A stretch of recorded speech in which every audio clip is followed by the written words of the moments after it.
La PDG s'accrochait chaque jour aux gardiens de sécurité pour aller manger dans les stands de rue, sans savoir que chaque personne ici était un super riche. Non seulement le propriétaire du stand était un magnate qui monopolisait l'industrie de la restauration à l'échelle nationale, mais même le livreur était un grand patron qui dominait le secteur du transport. Pour fêter le fait que leur chef ait trouvé une petite amie aujourd'hui, les subordonnés ont directement commandé 10 brochettes de rognons d'agneau pour lui. Cependant, face à ses amis en apparence grossiers, non seulement la PDG n'a montré aucun dédain pour le statut du gardien, mais elle s'est même levée avec panache pour porter un toast à tout le monde. Mais ce qui a le plus choqué le gardien, c'est qu'après le toast, la PDG l'a soudainement regardé avec émotion.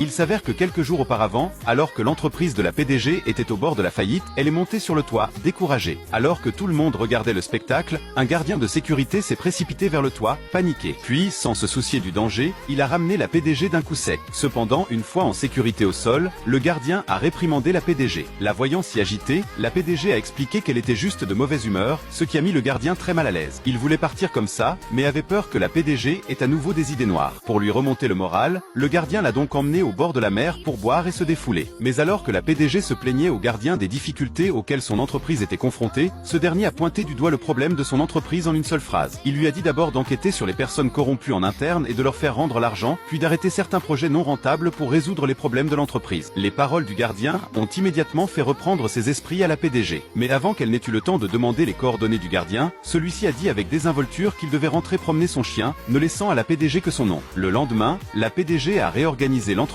selon le plan du gardien. À sa grande surprise, dès qu'elle a mentionné la réduction des projets, quelqu'un s'y est opposé, ce qui a renforcé les soupçons de la PDG quant à l'existence d'une corruption grave dans son entreprise. Après la réunion, elle a immédiatement envoyé quelqu'un enquêter sur le chef de projet qui s'était opposé. Mais cela a aussi amené la PDG à s'interroger sur l'identité du gardien. Elle l'a retrouvé pour le remercier en personne, mais le gardien a affirmé que ce n'était qu'un petit service. Voyant son charme masculin, la PDG lui a immédiatement proposé de devenir son petit ami. Le gardien a de nouveau refusé, expliquant qu'il avait l'âge d'être son père et qu'il avait déjà un fils. Après avoir dit cela, il a voulu trouver une excuse pour partir. Mais la PDG a immédiatement sorti 100 000 $, demandant au gardien de faire semblant d'être son petit ami pour l'accompagner à un banquet. Le gardien voulait refuser, mais la seconde suivante, la PDG s'est jetée sur lui pour le câliner. Le gardien n'a eu d'autre choix que d'accepter à contre-cœur. Très vite, ils sont arrivés sur le lieu du banquet. L'apparence du gardien est instantanément devenue le centre d'attention, mais elle a aussi attiré l'attention des prétendants de la PDG. Deux d'entre eux se sont immédiatement approchés du gardien pour l'interroger sur son identité. La PDG a répondu sans hésiter qu'il était son petit ami. Le fils de riche a immédiatement déclaré qu'il dirigeait une société financière. Le gardien s'est aussi présenté, expliquant qu'il avait aussi travaillé dans la finance, mais qu'il avait arrêté car on y gagnait de l'argent trop lentement. À ce moment-là, la PDG l'a tiré vers elle, lui faisant signe de ne pas trop en faire. Mais à la surprise générale, le gardien